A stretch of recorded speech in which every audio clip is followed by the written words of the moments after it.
I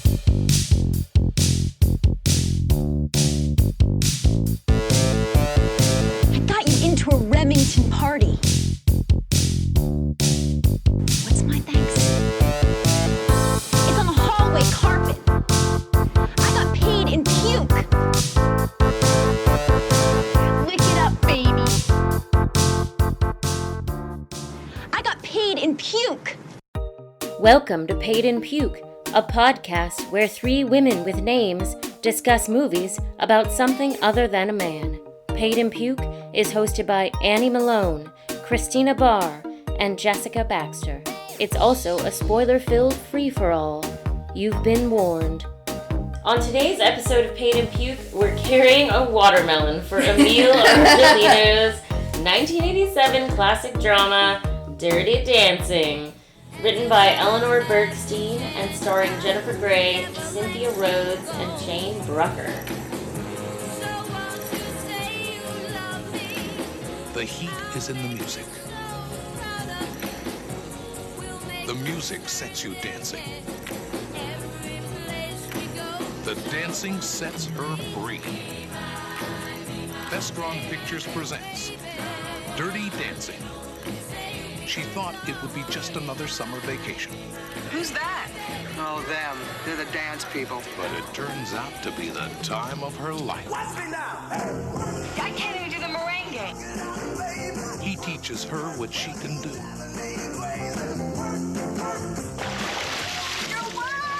I'm not sure who you are, but I don't want you to have anything to do with those people again. Baby, I don't see you running up to Daddy telling him I'm your guy. Well, with my father, it's complicated. I will tell him. I don't believe you, baby. She shows him all he can be. You gotta stop it now. I know what I'm doing, Penny. I'm scared of everything. Most of all, I'm scared of walking out of this room and never feeling the rest of my whole life the way I feel when I'm with you. What they learn from each other feels too good to be wrong.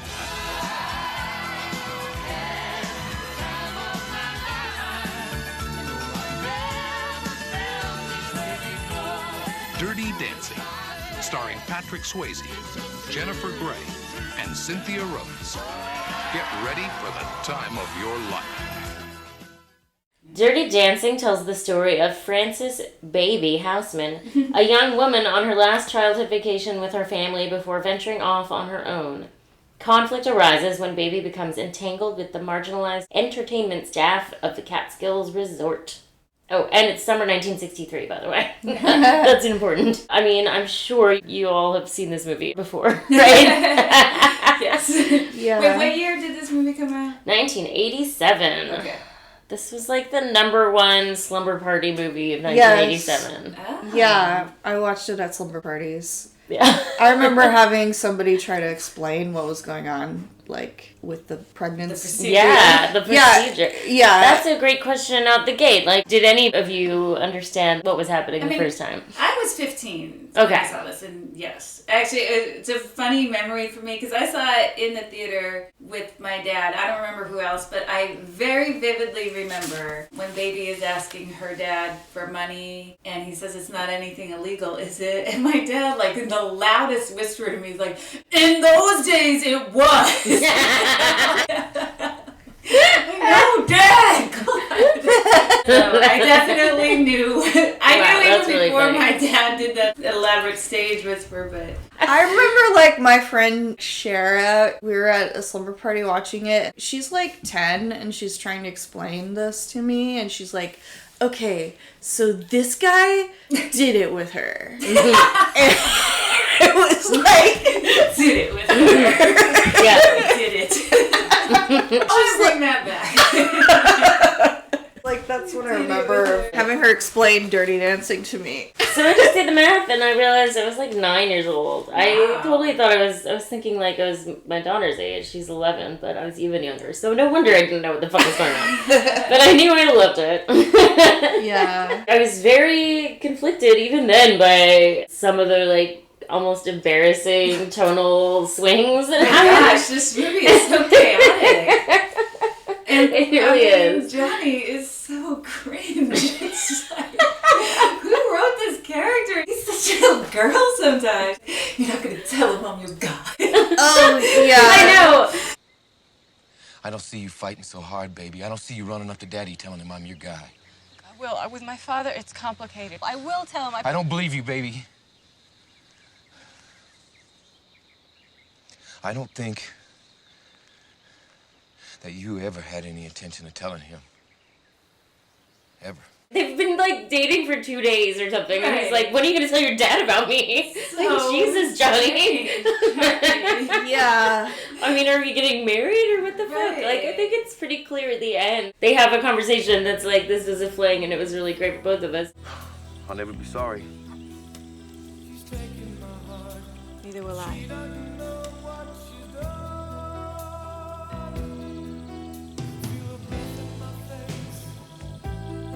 But it's, like, so weird how, up until that moment, he's so much like, you're ashamed of me. She's like, you hooked up a couple times. What are you talking about?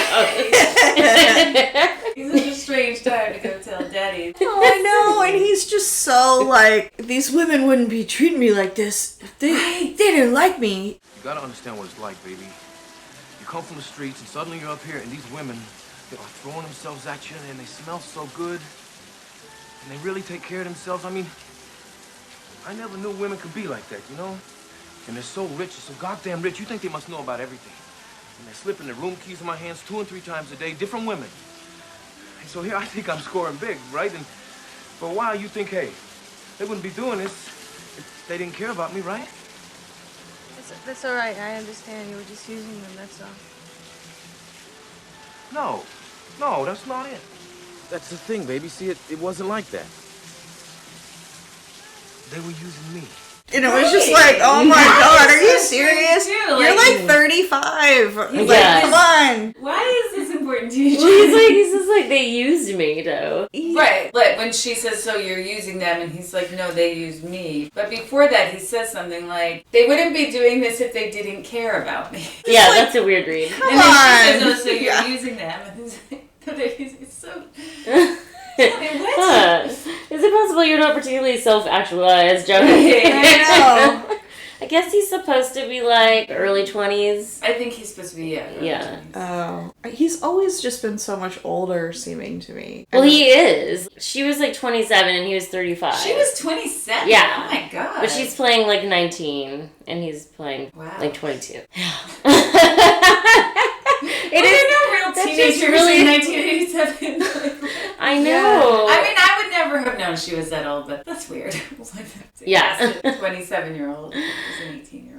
It is very strange. I don't know what that trend was about. It was really... Yeah. And it was like right off the heels of them playing... Like they already kind of... I don't know if you all knew about their animosity, kind of Jennifer Grey and Patrick... Not animosity exactly, but they just kind of had a tempestuous relationship. Like they didn't always get along. I can totally imagine it, because I think Patrick Swayze was actually pretty intense. Like in IRL, I think he was a lot like that character. And there's like a lot of things that were them just actually rehearsing and then made it into the movie. Like the tickling, arm tickling scene was like them rehearsing the dance move, and she was really being tickled and he was really annoyed with her for like not being able to get through it. Like that was all real.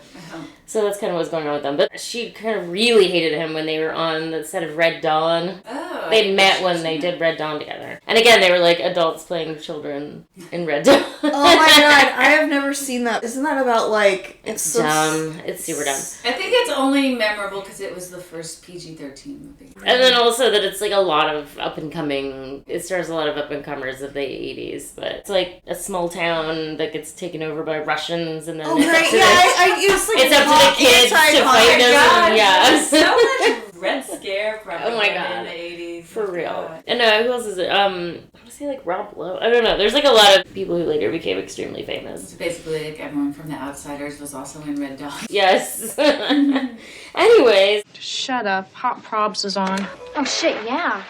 Definitely like the inconsistent tone and Johnny just being like so extra. Right. So cringe. With the lip syncing. When did Penny find out she was pregnant? Because it's like very abrupt. She's like hanging out dancing, and then like that next thing, it's like she's crying in the kitchen. It's sort of like an out of nowhere development. I feel like what she was crying about was like she maybe already knew she was pregnant and she hadn't told Robbie yet. Oh. And then she just told him and he reacted badly. Oh, okay. And That was kind of what my interpretation of that was. Is like she just told him, because she's kind of talking about how shitty he is. Okay. In the kitchen. Yeah, that guy sucks. Yeah, that guy, I think I looked up, he died of a heroin overdose in real life. Oh, what? He was like 32 or something. Wow. Yeah. Whoa. Yeah, just the tone, and then I feel like the whole setup is kind of clunky. Like the whole like setup of, okay, she has to have the abortion on this day, and on that day they have to have a dance, and there's nobody else that can do it, and they can't not do it, or they're fired forever. Yeah. You know, and nobody else can do it except they, you know, it's just, it's kind of a clunky I know, setup. like why can't literally any of the other dancers at the place do it? Experienced dancers. I can only get her an appointment for Thursday. They do their act at the Shell Break on Thursday night. If they cancel, they lose this season's salary, next year's gig.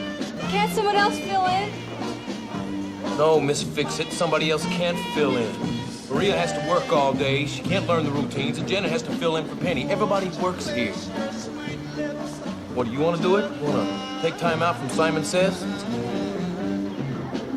It's not a bad idea. It was a joke, Billy. She can't move. No, it's the dumbest idea I ever heard of. I can't even do the merengue. Johnny, you're a strong partner. You can lead anybody. But you heard her. She can't even do the merengue. She can't do it. She cannot do it. I mean, it just feels like an overly complicated setup to do a dance on Thursday night at this other place. It's a little bit overly convoluted, I would think. Yeah. I know, and like, yeah, that's true. Like, so many other dancers are on hand, Yeah. it seems like. Right. And that's kind of crazy. It does seem that way. Like maybe some of those people at the dirty dancing parties are like Oh, right. other staff, like just cooks and cleaners and that sort of thing. All the invisible staff. But like I definitely originally thought this is like the dance crew. This is all the entertainment Right. staff, but maybe not. Maybe there aren't that many dancers. Oh no, but then there's, I don't know, then there's all those people at the end that like join him in that ridiculous Right. Yeah. Right. kind of thriller dance down the aisle. Right. I mean, like, just even if they're not there as professional dancers, like they all can dance Yes. more than Baby can. So Yeah. like nobody. They don't can need like just sneak an out for intense a night. training montage. Right, or they could. It has to be Thursday, and like the stakes are so strangely high for like, no, if we miss it, we lose our whole summer's wages and we're fired from it for next year or something like that. Yeah. Really, that's an odd policy, you know. Yeah. And then nobody else can do it, but I guess Baby can. Yeah, that is very confusing. And I don't know why it has to be the sketchy guy who's coming through town. Right. I mean, I guess it is pretty hard to get an abortion, even when it's technically legal. So Yeah. even then, maybe it was... Right, Maybe that that's why part they're I so don't desperate, question as much. I mean, that is also like, wow, what an unfortunate series of coincidences. Yeah, that's true. I know, one of my fun facts is that the script was based on Eleanor Bergstein's, like, a real event from her life, I guess. Really? Yeah. Oh, yeah, I think I read that too. Like, she was New York families going to, like... Oh, maybe not the Upstate New event. So York. here's the factoid here. From an interview in 2008, she said that Baby and Johnny were both influenced by her. Actually, I guess they were both her. She came from a liberal Jewish family who vacationed in the Catskills, and her father was a doctor, and she was nicknamed Baby. And it says, like Johnny Castle, Bergstein was a skilled dirty dancer who learned at house parties and later became an Arthur Murray instructor. Yeah, that's Johnny's dream, is to study with Arthur Murray. Okay, so back to Hot Probs. Like, sometimes he has an accent and sometimes he doesn't. Yeah. Apparently his character is supposed to be Italian originally. What? Okay. It's very noticeable when he's like, sometimes I'm so extra working class and other times I sound just like Patrick Swayze. Johnny's just so stupid. Like, when Dr. Houseman asks who's responsible for this girl and he says, I am. Who's responsible for this girl? I am.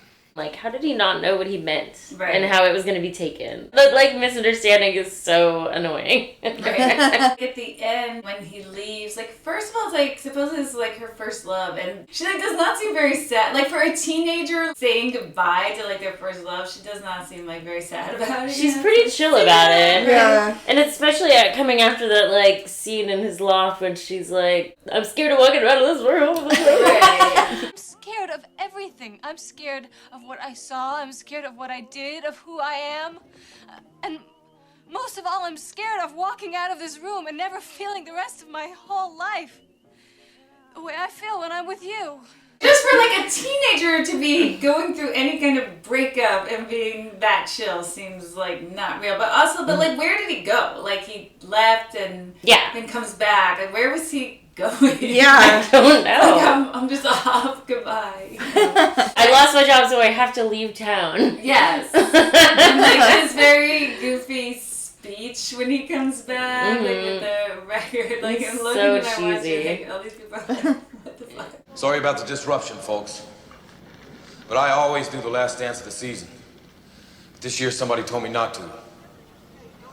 So I'm gonna do my kind of dancing with a great partner who's not only a terrific dancer, but somebody who's taught me that there are people willing to stand up for other people no matter what it costs them. Somebody who's taught me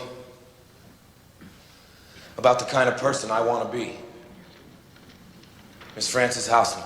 Do they do this every summer? They give a little speech before the last dance? What's happening? I really love that. What's her sister's name? Lisa. I love that when he her. interrupts, like, she's the last one to notice.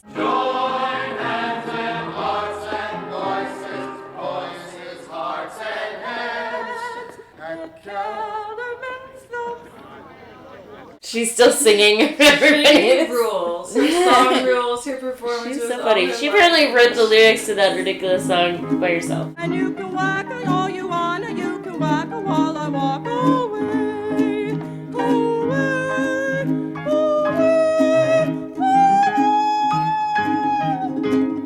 It's set to like some tune that existed already, but Oh, she okay. writes up it. Oh my gosh, she's awesome. I love her. But she's in like a totally different movie than everybody else. There's love several the movie people she's who are in. in different movies. Yeah. Jennifer Grey and Jerry Orbach are in the same movie, and then a lot of other people are in completely different. My least favorite movie anyone is in is Neil. I hate that guy. And Neil I is hate so annoying. all his line readings. I hate everything he says in this movie. Maybe my parents are looking for me. Baby, don't worry. If they think you're with me, they'll be the happiest parents at Kellerman's. I have to say it. I'm known as the catch of the county. I'm sure you are. But last week, I took a girl away from Jamie, the lifeguard. Mhm. And he said to her, right in front of me, "What does he have that I don't have?" And she said, 2 hotels. Well, it's very effective. He's so hateable, and I think we're supposed to hate him. Oh yeah, you're clearly supposed to hate him, but like... But he's just insufferable. Like, I Right, just like hate- to the point where it's like, it's not believable. You know what I mean? He's such a caricature, and the way he plays it is so... That's true. Oh, yeah. Sometimes you see things that you don't want to see. Sometimes in this world, you see things you don't want to see. Or he like said something about like some lucky girl caught him, or he picked a girl. I mean, it's just like this. Come on, this should be the subtext, not the actual text. Yeah, you're right. I just have seen this movie so many times, and I love this movie, but the 80s music in a 60s...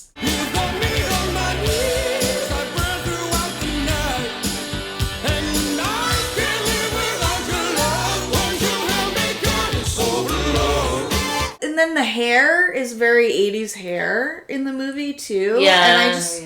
I'm like, no, things didn't look like that then. I mean, I feel like Lisa Music didn't- has 60s hair. Yeah. Baby has 80s hair, I would say. And what's her name? The one who's pregnant. Oh, right. Penny. Penny. Yeah. Her hair is very 80s. Oh, right. Yeah, she probably looks the least. That's true. Her 60s. bangs are like so 80s. Yeah, the music is hard because half the soundtrack is really great pop songs from that era. Nothing can be sadder than a glass of wine alone. Loneliness, such a waste of time. Oh, yeah.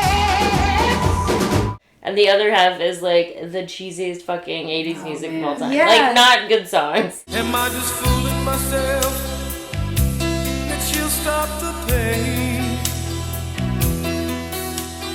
Living without her, I go insane. Yeah. Like, I have nostalgia for them big time. Yeah. But they are bad songs. Like, I will never argue that they're well written in any way. Like, looking back, I'm wondering, like, if they had gone with totally purist 60s everything, like, would I have connected with that movie so much, like, as a kid, or... I definitely would have, because I even then thought the songs were really lame. Yeah. Oh yeah, I remember Baby's shoes are really anachronistic at one point. She's wearing like these very 80s Keds or something. Oh, right, yeah. Because there's lots of shots of feet. Yeah. Tons and tons. And a lot of the shoes are pretty period, but those are, I was just like, those are not. Maybe I'm wrong, but they just seemed so 80s to me. I do really like the tone though. I feel like, the tone of the political aspect of it. Mm-hmm. Yeah. The socioeconomic politics are pretty on point and pretty radical for that period. Yeah. I feel like a lot of Baby stuff is very, like, modern, like, white feminism, kind of white savior. Yeah. And then she gets, like, called out for that. Yes. Which is great. And I feel like one of the themes of the movie is you can't change the system, but you should still try. You know, oh, yeah. Which is kind of cool. That is cool. Yeah. I don't like the, slut-shamey undertones, though. I feel like they're saying, it's okay that happened to Penny, but, it's not her fault. But then she has that scene where she tells Baby, I just wanted you to know that I don't sleep around. Look, I just want you to know that I don't sleep around. Whatever Robbie might have told you. And I thought that he loved me. I thought it was something special. Anyway, I just wanted you to know that. Right. Yeah. And I'm like, why do you... Oh, I hate that she feels like she has to say that. I hate that that's in there. Yeah, it's kind of like this can happen to a nice girl, see? Right. Usually those dirty hoes. Uh-huh. And then even Vivian, who, obviously she's kind of vindictive, but even before she gets Johnny fired, there's the whole bungalow bunnies thing, and I feel like even though Max and the people who are talking shit about her are established bad people, it's still we're supposed to hate her too. We're supposed to think she's a dirty hoe for hitting on Johnny and yeah. And cheating on her husband when it's obvious that they have an arrangement and it's they're two grown-ups, they can do whatever the fuck they want. Right. It sort of picks and chooses who is sex positivity for. Yeah, right. Yeah. It's okay that Baby is sex positive because she has that line which I think is really meaningful, but I know we're not in meaningful passages, but it's related when she's trying to convince Lisa not to sleep with Robbie and she's like, your first time should be with someone you sort of like, or whatever she says. I've decided to go all the way with Robbie. Listen, no, not with someone like him. Do you think if we came back here for our 10th anniversary, it would be free? It's just wrong this way. It should be with someone. That you sort of love. That's kind of interesting, and I can see the logic there, but at the same time, why should it? It doesn't have to be. It should be with someone you feel safe with, but that's, about the extent of it. Yeah. Right. Maybe. Even then, it's whatever should. You should do whatever you want to do with your body. Because I've seen this movie so many times, I kind of thought, well, maybe I don't even need to watch this again, because I know this movie back and forth, but, I was really glad that I watched it. I felt really kind of sad for Lisa through this. Care about me. You wouldn't care if I humped the entire army, as long as they were on the right side of the Ho Chi Minh Trail. Not just with the Robbie part, but with the dad. Oh, totally. She wants his approval so bad, and she's I'm the dumb sister. Right. And she's he totally kind of dismissed. openly favors Baby until Baby falls out of favor, and it's oh, now I like it, Lisa. What you care about is that you're not Daddy's girl anymore. He listens when I talk now. You hate that. Yeah, it's so fucked up. It just speaks to how fathers even looked at daughters. Lisa is just going to get married and have kids, and that's her value. He doesn't seem to even care about her at all. And then Baby is this smart do-gooder, which he sort of sees himself in her, or projects all these good things about himself in this one daughter. Mm-hmm. How can you win with that? You're absolutely right. She's his protege. But then when she disappoints him, he doesn't even know what to do. Yeah. He's actually pretty misogynistic. Yeah, he is. And the way he won't tell his wife anything what's going on. I fucking hate that. I hate so much happiness. She doesn't even even know about. Yeah, it's like, why not? Like, she can't handle... He's like, says at one point, this would kill your mother or something. I was like, really? I don't think it would. Like, I'm pretty sure she could handle it. Yeah, like, Marge is just kept in the dark for important things. Like, it's like... She gets, like, one good moment at the end when she tells him to sit down. Sit down, Jake. And it's kind of like, oh, she knows more than you thought she did. But it's like, why did she get the shaft so much? And then I hate, like, when Baby wakes him up to, like, go and help Penny. And, like, he's just so grossly paternalistic to Penny. Like, I just can't stand where he's like, yes, I know that hurts. I just hate that. Treat this person like... like a grown-up. Like, with dignity, you know? Like... Yeah. Yeah. Like, not like a child. There's, like, some parts where I'm like, oh, he seems like a good dad. But then other times I'm just like, God, this dad sucks. I don't know. Yeah, I mean, I guess he was, like, a good dad for the era. But still not great. Still a lot of room for improvement there. Yeah. And then that line about, like, when I'm wrong is say I'm wrong. Right. Like, end of sentence. Like, okay, are you wrong? You know, you could just... It's like patting yourself on the back for something. I know you weren't the one who got Penny in trouble. Yeah. When I'm wrong, I say I'm wrong.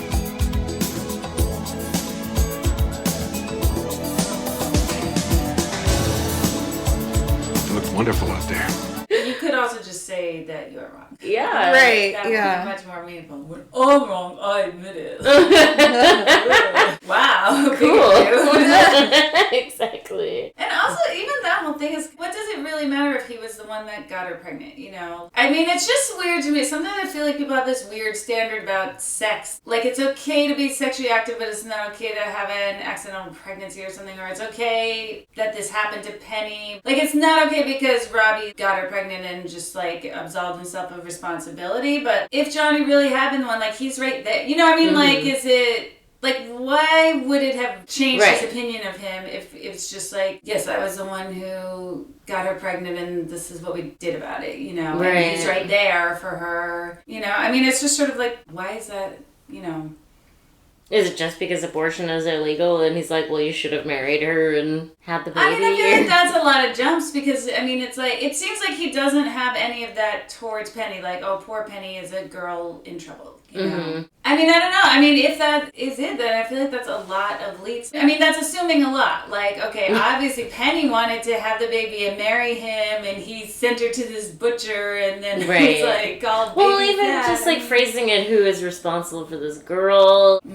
She's responsible for herself, right? She's a fucking woman, She's a woman. Right. She's responsible. She made this decision. Not that, like, she deserves what happened to her, but, like, right there, that just says where he's coming from. He's like, every woman is a girl, and they have men who are responsible for them. Right. That's like, like, it's like he takes care of her because it's like, obviously she was just put in this situation by a man and not anything, you know, which is like, it's just a weird standard, you know? It is, yeah. It's 1960s liberalism is still so fucked up. It's not that liberal. It is, like, hilarious, though, I think, when Robbie, like, totally blows it at the end, when he's like, and thanks for helping with that Penny situation. Good luck in medical school, son.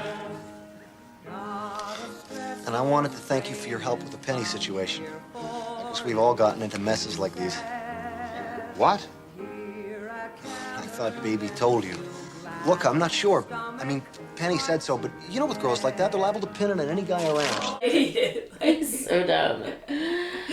I mean, that tracks. Guy that loves Ayn Rand. I know, that's like, I love it, but it's like it's like, some people don't matter. Like, read this Ayn Rand book, you know? That's true. That's more than shorthand. That's just like throw it in your face. I mean, I'll allow it. Like, any dunk on libertarians or whatever, that's fine. Yeah. If we're still on hot props, I just have to throw, because Logan was like, this scene, I think it's kind of charming, but the scene where they're sort of lip syncing to Love is Strange, Logan was like, this feels like a TikTok. I think this is a real thing and not like a parody of it. That is funny. A fun fact about that scene is that was them again rehearsing. Like they hadn't started filming yet. Oh, that's cute. Yeah. And they had some fun together. So it's kind of cute. So it kind of was a TikTok, I guess, in a way. Like it wasn't in the script.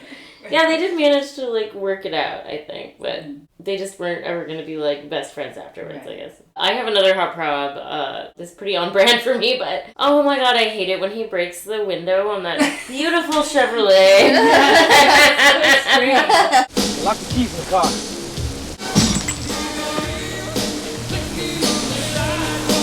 We're getting wet, right? Why? I lost the keys in my car. The only thing to do is smash the window. Maybe try something else first. Right. Are you sure this is the only way? He's broke, and fixing a window is so expensive, and now your car's filled with glass, and just like, why? You're wild! Oh, I hate it so much. I mean, I know in general you don't like a mess. I don't like a mess, and I don't like needless destruction. Right. It's really weird. And it's such a beautiful car, too. Right. It's like the only nice thing he has. Why ruin it like that?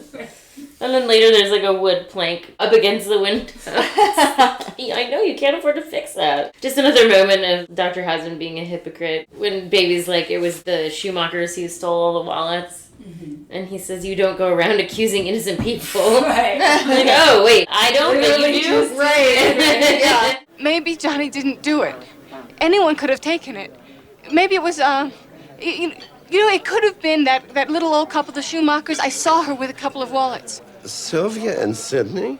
Baby, you don't go around accusing innocent people. Also, the Kellerman song is an earworm that is from hell. Yeah. It's terrible. Oh, and the fight choreography between Johnny and Robbie is bad. You're not worth it. Get out of here. You're not worth it. You're not worth it. That's a pretty cliche line, but I remember the first time I heard that being like, what does that mean? You're an asshole who isn't worth getting punched in the face? Right. After you punched him in the face already a bunch of times? Like, not worth it ever. Yeah, that's what Logan was like, you already did. He does that kind of thing, because there was another thing earlier. After all this shit happens to Penny, he's like, I'm never going to let anything happen to you. Right. He's like, too late. You already let a bunch of shit happen to her.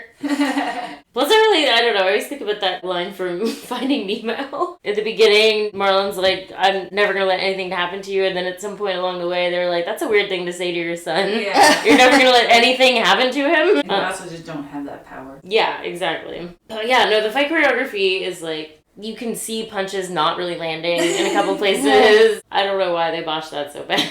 And you didn't even really need it. I mean, you could just throw a punch and then say you're not worth it, or like, why have the whole deal? I don't know. I think Robbie wanted more screen time or something. Maybe. Next call. I want to say something I liked, and Logan really liked this. I do like the friendship between Johnny and Penny. Like, that is really nice. You hardly, especially in movies in the 80s, but you hardly ever see real opposite sex friendships in movies depicted like that. I do feel like that's pretty remarkable. I mean, some of the dancing, I'm like, how can you dance like that and not fuck? Yeah, how does everyone in that room, like, how do all the men not have boners? I like how, like, they show them dancing. I really like the party scene when it's like they're just dancing, like, just for fun. You know? Yeah. Like, I really like that. Like, they do it for work, but also they just do it to do it. Yeah. Really, and they're like really serious, like, students of dance too. Right, Like, they have all these. I like that Johnny's got all these ideas. I'd like to shake things up a bit. You know, move with the times. Yeah.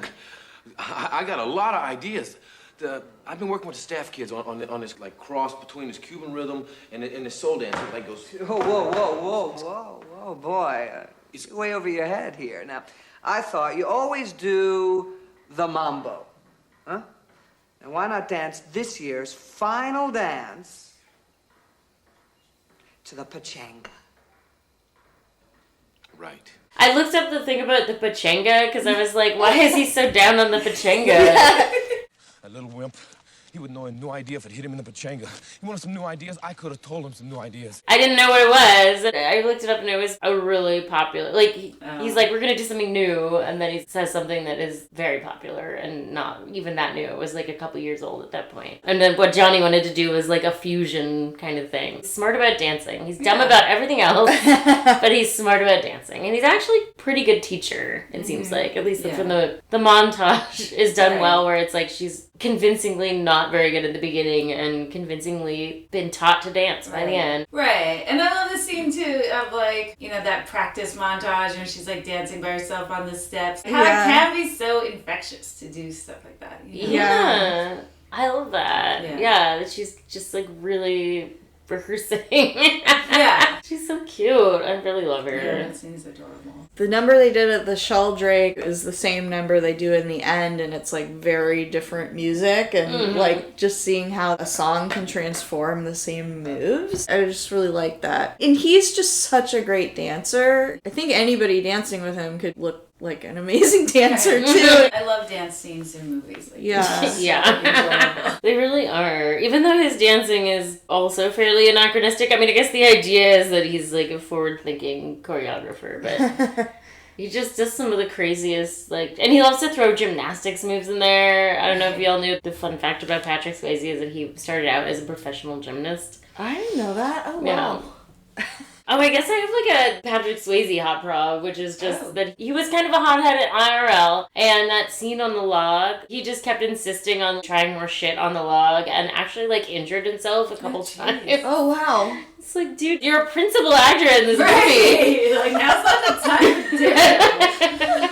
But like, yeah, he loves to do that kind of, I mean, he did all his own stunts in Point Break, too. That's also a little thing in The Outsiders, too. It's like, The Outsiders is so strange. But there was something in the book about how they all learn, like, gymnastics moves, and it's barely in the movie at all, except there is, like, one scene where they're just, like, all headed somewhere, and then, like, a bunch of them are just, like, flipping. He loved doing that shit. That was good casting, I guess. I get to do gymnastics in this movie. Yeah, totally. There were a couple of alternative castings. One of them was Billy Zane, but he could not dance. Oh, well, seems kind of important. Yeah, and then Val Kilmer was offered the role but declined. Interesting.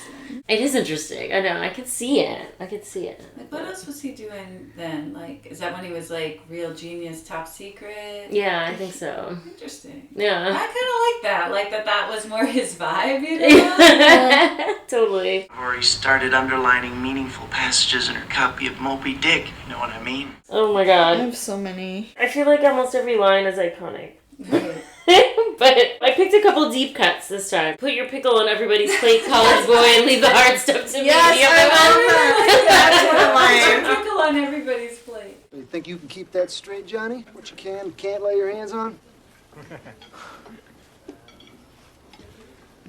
You just put your pickle on everybody's plate, college boy, and leave the hard stuff to me.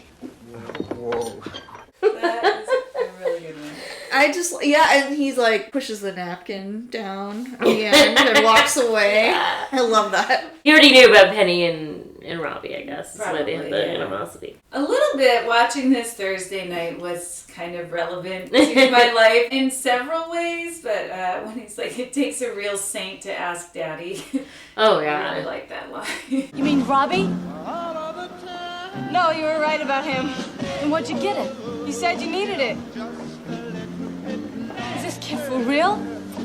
Yeah, it takes a real saint to ask Daddy. Yeah, like he's pretty harsh, but at the same time, he's kind of right about it. Right, I feel like that's fair. I mean, a meaningful passage for me in the sense that I really don't like it is when she's mad at him. She's like, I'm doing all this to save your ass. Oh, are you trying to kill me? You gotta concentrate. Is that your idea of fun?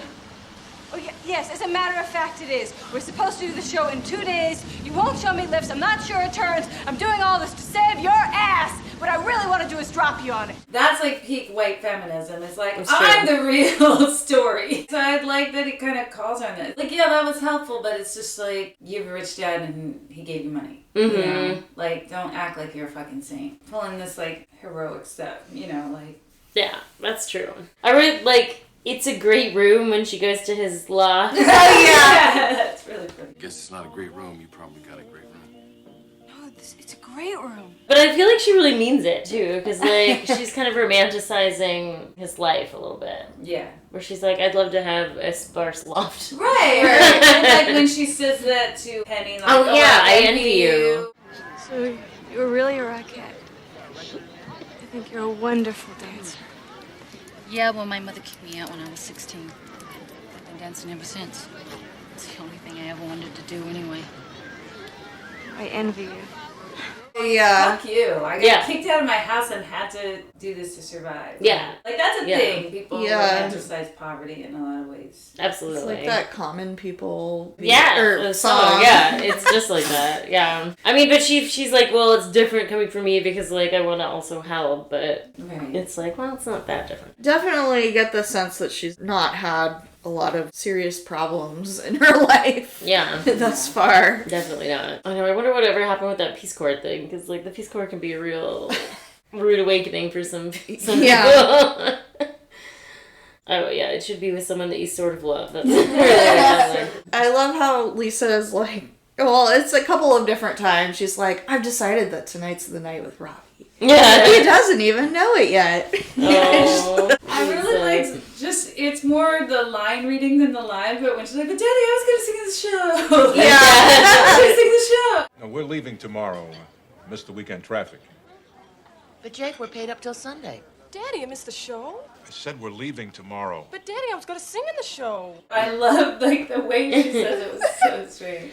I love Lisa. I love the where is my beige iridescent lipstick? Where is my beige iridescent lipstick? And then, like, in the beginning, she's talking about, I should have brought those shoes. And Marge is like, well, sweetheart, you brought 10 pairs. I always love that. Yeah, her relationship with her mom is funny. I'm so sick of this rain. Remind me not to take my honeymoon at Niagara Falls. So you go to Acapulco. It'll be fine. So you go to Acapulco. Yeah. I do really love the callback where they've already, like, had sex a couple times and they're just kind of fucking around and dancing, and so she's like, you know, this is my dance phase, is, you know, she's calling back. Oh, yeah. Hey, my frame, where's my pleasing arc? Spaghetti arms, would you give me some tension, please? You're invading my dance space. This is my dance space, that's yours. Let's cha-cha. That was cute. You told me everyone was alike, but you meant everyone like you. Oh, Very yeah. meaningful. You told me everyone was alike and deserved a fair break. But you meant everyone who was like you. You told me you wanted me to change the world, make it better.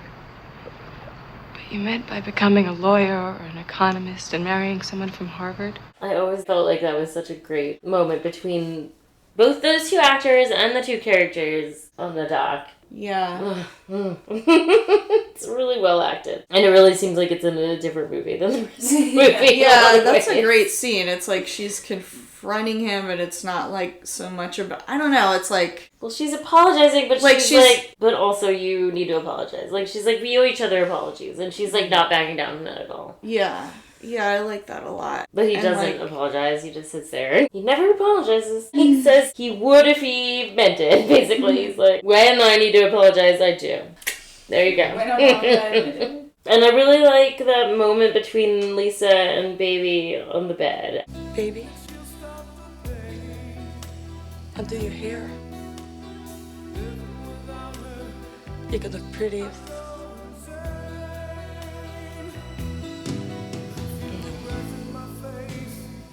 You're prettier you're away. They spend the whole movie fighting, and they're very different people, but I really love that moment with the two of them just together, kind of comforting each other quietly. Yeah, I like that a lot. I liked their relationship. It was just very sisterly. Yeah, it really is. And then their, like, little breakup conversation, I'll never be sorry, neither will I. I thought that was very nuanced for a movie that spells a lot of shit out. Yeah. Pretty blatantly. I really like that too. That's like the ultimate nice breakup. It's been a pleasure. I wrote, this Danish is pure protein. This Danish is pure protein. Mr. Kellerman, look. I guess I never noticed that line before. It's like something that Max says. Can't possibly be true.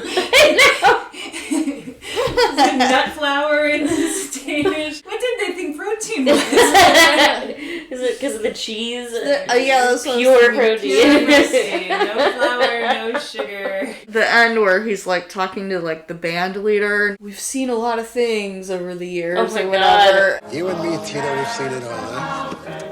Baba and Zeta serving the first pasteurized milk to the borders. Through the war years when we didn't have any meat, through the Depression when we didn't have anything. Lots of changes, though, Max. Lots of changes. It's not the changes so much this time, Tito. It's that it all seems to be ending. You think kids want to come with their parents to take foxtrot lessons? Trips to Europe, that's what the kids want. 22 countries in 3 days. Feels like it's all slipping away. It seems like at the very end of like this era where like families want to go to summer camp for a whole summer together, like that's just not something people do anymore. You know what I mean? Like, well, it's not just that. It's because it's, you know, for rich people. Yeah, it's like like for I think for rich people to do. So he's basically like lamenting that younger people want to spend their money in more responsible ways. Right? Yeah, they want to go to Europe or whatever. Yeah. Oh yeah, he says I did write that line down because it was like ridiculous. He says 22 countries in 3 days. Oh my god! Like that's not what's happening. Did you mean 3 countries in 22? Maybe. Yeah, he's just like the ultimate businessman, I guess. Like, just thinking of the angle. Like, do we have sheet music for this? Like, let's pull this. Well, he's talking to that band leader like they're partners. Right, and it's yeah. like very obvious their dynamic is like, I'm your boss and you have to agree with me. Right, yeah. But he's like, we've been through a lot together, and the guy's like, yeah. And then he never really answers him. I love that guy. He's like, whatever you say. I know. I'll just be over here enjoying myself. The idea of going with your whole family to like do summer camp and take a class on wearing wigs or something and like, oh my god, I just that felt was like such a, you're right, that was a hot problem I had. Like, but it's like possibly a real thing that happened, but I was just like, what an activity. Yeah, like this is a summer, like, wow. It's like trying wigs by the lake. It's like, and Penny has to teach the wig class. I guess they have to dance, and then she has to teach a wig class. But yeah, they're like entertaining, but they also have to teach something. There's a lot. So many expectations on the entertainment staff, and like how he's telling Max is that Max Kellerman? He's telling the waiters, it's your job to fuck the people, and then he tells the dancers, it's your job not to fuck them. Yeah. Right, But it's I guess he's like, it's your job to pretend like you're going to, but then not really do it. And then he tells the waiters, like, it's your job to actually do it. You waiters are all college guys. And I went to Harvard and Yale to hire you. And why did I do that? I shouldn't have to remind you, this is a family place. That means you keep your fingers out of the water, your hair out of the soup, and show the goddamn daughters a good time. All the daughters. Even the dogs. Schlep them out to the terrace. Show them the stars. Romance them any way you want. Got that, guys? The thing to do... Hey, hold it! Hold it. Well, if it isn't the entertainment staff. Listen, wise ass, you got your own rules. Dance with the daughters. Teach them the mambo, the cha-cha, anything they pay for. But that's it. That's where it ends. No funny business, no conversations, and keep your hands off. What a weird plan. Weird. Yeah. All of the waiters are Ivy League students, and you know, it's like a pipeline to marry up these rich kids or something, and if they're going to Ivy League schools, they already are rich. Right. Like, to be poor was going to Ivy League schools, like, really. Right, yeah. Right. I mean, I guess they're trying to make connections. I feel like it's kind of spelled out with, like, Robbie and Dave's dad, you know. They probably don't really need a summer job, but it's like, okay, this is... Yeah, it's like a connections thing, or like all these rich families knowing each other and all that. Must have been truth to that dynamic. Yeah. Right. So it's good for that. I know a lot about New York stuff. Rich people going to the Hamptons. People just live at the Hamptons all summer, or or like Montauk. And they're like going to the Catskills or whatever. And then sometimes like the dad just commutes on weekends. Like the dad is still working for the summer. Right. Like Vivian's husband. Right. There's a movie with Diane Lane that's that dynamic. I forget. Walk on the Moon or something. Does anyone remember that movie? I don't know why that's the one sticking out, but anyway. That was a thing, you know. It's always been my dream to have a whole summer at the Jersey Shore, or at least a month. We would go for a week when I was a kid, and there would be families who were like there for the whole summer, and the dad was just there for the weekends. What a life. Yeah. There's another show I started watching. Well, it's called The Affair, but it's like... Yes. The Hamptons, and it's the same That's kind of thing. Montauk. That's not the Hamptons, or is I think that? that's anything different. about That's different. Oh, okay. It's like same general thing. It's just so similar vibe. Yeah, it's like a place where there's like townies there all year long, and then the rich people come in the summer, and the townies have to like cater to them, and yeah, the dynamic is very incongruous. Yeah, The Affair is like a band. I have like a I love-hate relationship with that one. I didn't ever finish it. Yeah, I watched the first season. I think the first season was the best. It didn't really get any better after that. It does have pretty peak hot Joshua Jackson. Oh my god. Oh, He's yeah, so hot. he is. I do. And he's the brooding bearded guy. Oh yes, give me that. Yeah. I like McNulty. I just call him McNulty. I don't know what his name is. Oh, From The Wire. yeah. He's the main... Damien something. Dominic. Oh, Dominic. Something. Dominic... I don't know. Yeah. He's a guy who, when he yells, like, his accent comes out. He's like, does a pretty good American accent unless he's yelling, and then it's like, yeah. Yeah, that's true. Yeah. It's the funny thing about that. That's like a Rashomon style show. Like, the idea is like, each episode is one half of the events played out through one person's perspective, and then the events again through another person's perspective. And I love how in his version he's still kind of an asshole. Like, he's really an asshole through her version, but through his version he's still a dick. Nice. And then also like how she's always dressed sexier in his version. Oh, that's something I noticed. Yeah, that's interesting. Yeah, I did not notice that. I did a lot of that in the first season. They kind of got away from it more in the second later on, but I really love that. She's like a really like a sexy sex kitten in his version, and in her version she's like a fucked up grieving. And she's usually wearing like flowier outfits, like more bohemian look. Anyway, yeah, that's way off top. What else does a suicide need, huh? Now, if you'll excuse me. Fun fact, feel like we would be remiss not to mention that Jennifer Grey was engaged to Matthew Broderick at this time, and they were in a car crash where he killed somebody. What? In Ireland. Matthew Broderick killed the guy. Yeah. And she suffered whiplash and had like a vertebrae damage. Holy shit. Yeah. She's married to that hottie bald guy though, Clark Gregg. Divorced. Oh, they did. Yeah. So Oh, I like that guy. Yeah, you like that guy, huh? Clark Gregg. Yes. Well, Penny was married to Richard Marx for many years. Oh, wow. Yeah, That's my fun interesting. fact. The log stunt thing. Patrick Swayze had to have fluid drained from his knee from falling off the log. Like a moron. I always love the part where, like, he jumps on the log and he, like, has trouble keeping balance, and then she does this, like, ghost-sounding thing. She's like, whoa! Now, the most important thing to remember in lifts is balance. I don't know, I just always loved that. Like, it was just so funny. That is very funny. They filmed it in North Carolina. Yes. Partly from North Carolina and partly in Virginia. Oh, apparently it rained a shit ton because it was off season too. Which sucks.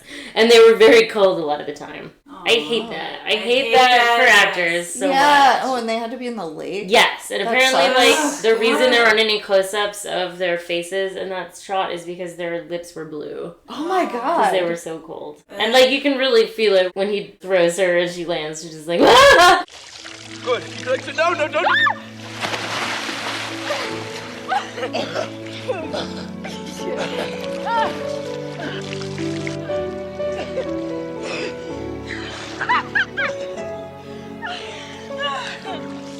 It's not too bad. Yeah. Oh, so cold. That's awful. I know, I hate that. Why can't you just like pay a lot of money to use it when it's warm or shoot somewhere? I don't know. It's so annoying that like actors are expected to do that kind of extreme stuff. Yeah. But they do it for the craft. I guess one more fun fact is that Patrick Swayze hated the line, "Nobody puts baby in a corner." I mean, fair. Yeah. It's kind of cringe. Nobody puts baby in a corner. So it's fun to watch him like struggle through it. That's when just pay Also, extra that attention is like to him. probably in the top 5 ways he's remembered. Yeah, and people probably said it to him all the time. Right. Yeah. It's not a great line. But I feel like it tracks for Johnny just being like Yes, a it's definitely- dummy. Johnny is so cringe. He's a big cheesy dum-dum. So this is what's called a lunchtime poll.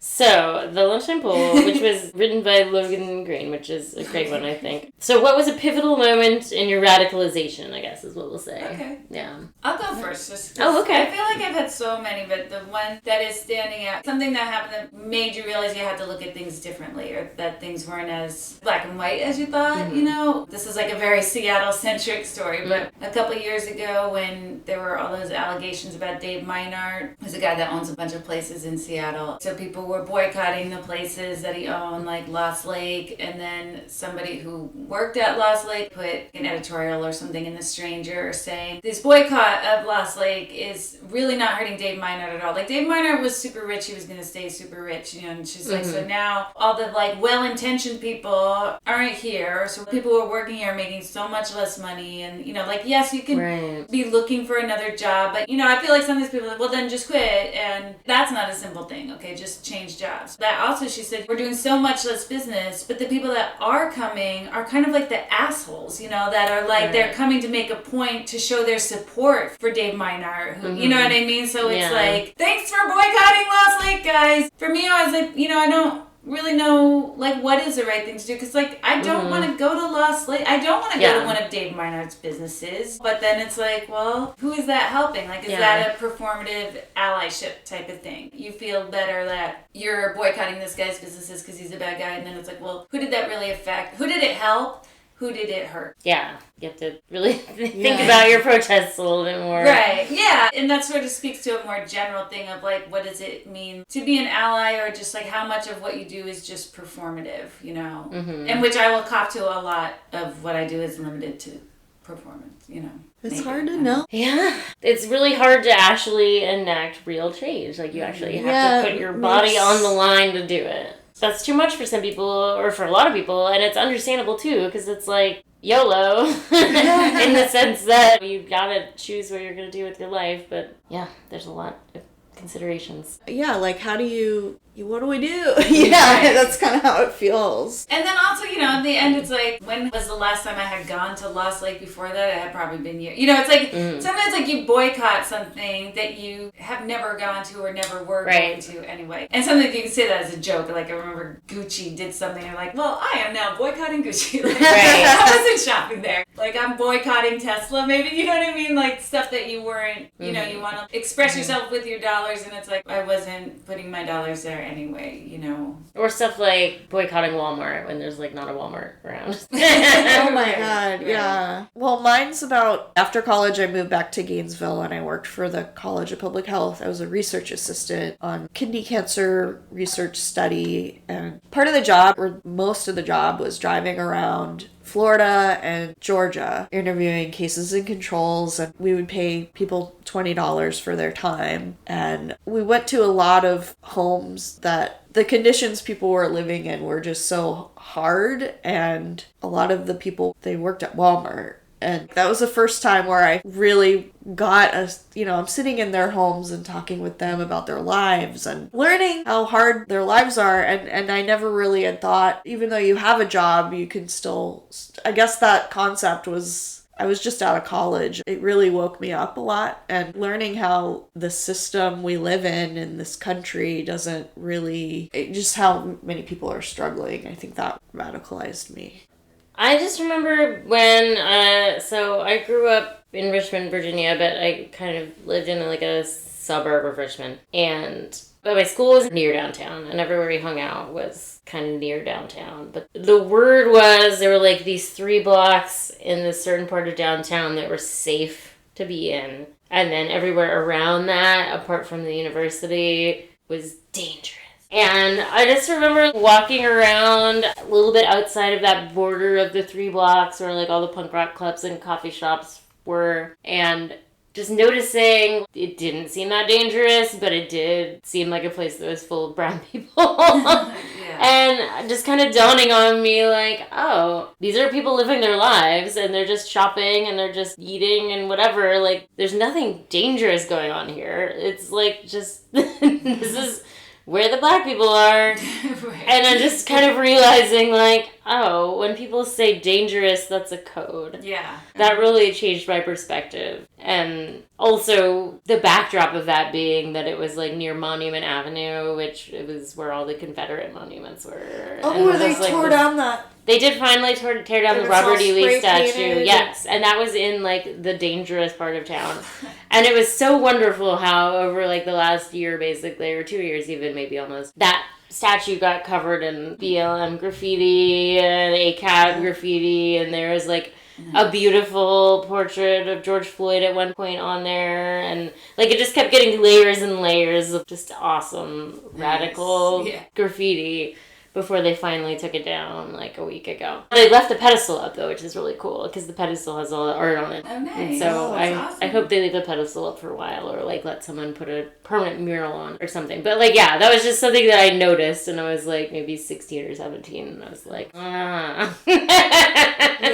I get it. We had a statue downtown. It was a Confederate soldier. It got torn down, but it's crazy, like how many of these things all over. I want to remind people. Yeah. The other thing that I thought of was just like how in the suburb that I lived, it was like kind of more dangerous. I mean, just from a rural standpoint, it's just amazing how fast it got rural in that suburb area. And everyone there was like white rednecks with guns. I don't know, I actually felt way more unsafe. Yeah. Like walking around my church, you know, because I would like ditch church and go for a walk. But then I would be like, I'd see all these rednecks like cleaning their guns on porches, and I was like, this is way fucking scarier. Right. Oh, yeah. Being around a lot of drunk rednecks as a child, I was very scared. Yeah. And they would like yell at me too. Sometimes they'd be like, hey girl! And I'd be like, ah! Versus the dangerous parts of downtown where people are just minding their own fucking business. We would go to the Springs like almost every weekend. Like my dad, it was all about that. So we did that like every weekend, but lots of drunk rednecks around there. Yeah. Very loud and very drunk. The one time our family, we went on a houseboat like down the Swanee River just for like a few nights. Rednecks cut our mooring line and our boat just like floated all night. Oh my god. Yeah, my dad and my uncle stayed up all night because they were just like scared like it was gonna happen. It was like a deliverance. Anyways, Yikes. Florida memories. Oh my god. Greetings from sunny Florida. How very. Greetings and salutations.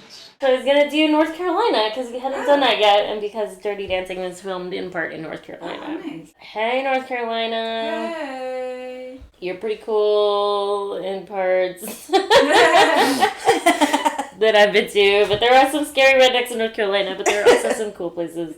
Yeah. I have a sister in Durham. I don't think she listens, but no, maybe. Oh, I didn't know that. My brother lives around there. I was born in Raleigh. I have like these special memories of like my mom and her friends like in North Carolina, like they would like shag and stuff. Like have you heard? It's like a dance, the 60s. Okay, I think shag. I don't know, but like Are you talking about the movie Shag or just the dance? No, it's a dance. They would go. But yeah, like that movie. Dates, yeah. It was like that. Well, yeah, it was just kind of like the Dirty Dancing. Like she and her friends all love dancing, and I feel like people don't dance now, or do they? People dance. I mean, I definitely think the pandemic put a damper on it, but before the pandemic, I'd go with my friend Erin. Did you ever go with us to Hot Flash? Hot Flash. No, I know. Oh my god, that was so fun. There was this night for middle-aged ladies at Neighbors called Hot Flash, and it started cool. at, it was from early, 6 to 9 p.m. It was perfect, and it was basically older songs mashed up with newer songs so that we could feel like we would hear things we knew, and then there'd be like these hot go-go dancing like young ladies on pedestals for us. Awesome. I mean, it was mainly for lesbians, but you know, anyone could go. That's awesome. That was great. And then at 9 p.m. it'd be like, all right, let's go to bed. You could have a nice dinner at 5. It was so great. It was like, this is my speed right now. So I hope they start doing that again. Yeah, dancing's fun. Yeah. I like going dancing, even though I'm very bad at it. It's fun to fuck around with your friends. And well, North Carolina, I've been to Raleigh and I've been to Chapel Hill. Oh, Chapel Hill's nice. Yeah. I lived there for a little bit. Yeah, after college. You lived a lot of places. Yeah. I worked for a printing company in the Triangle, and I lived in Chapel Hill. It's a cool college town. Yeah. And, like, there's a town, Carborough, next to it, which is really fun. It's, like, a cool, like, art community, and, I mean, it's southern, but there's a lot of cool people there. There's some like, good pockets in the South. Yeah. There have to be. The whole triangle is pretty cool. The research triangle. Yeah. I like that area. My mom's friends live there, mainly. In Raleigh. On the season 6 finale of Paid and Puke, we're shitty-ing all over Bradley Cooper's 2018 allegedly romantic drama-rama A Star Is Born, starring Lady Gaga, and that's all. If you enjoyed this episode of Paid and Puke, please take a minute to rate us highly on your preferred podcast listening apparatus. If you did not enjoy this episode, no further action is necessary. Paid and Puke is hosted by Annie Malone, Christina Barr, and Jessica Baxter. Music by Silent Partner. Follow us on Twitter @PaidandPukePod, on Instagram @PaidandPukeSeattle, and on Facebook @PaidandPukePodcast. Thanks for listening. Lick it up, baby. Lick it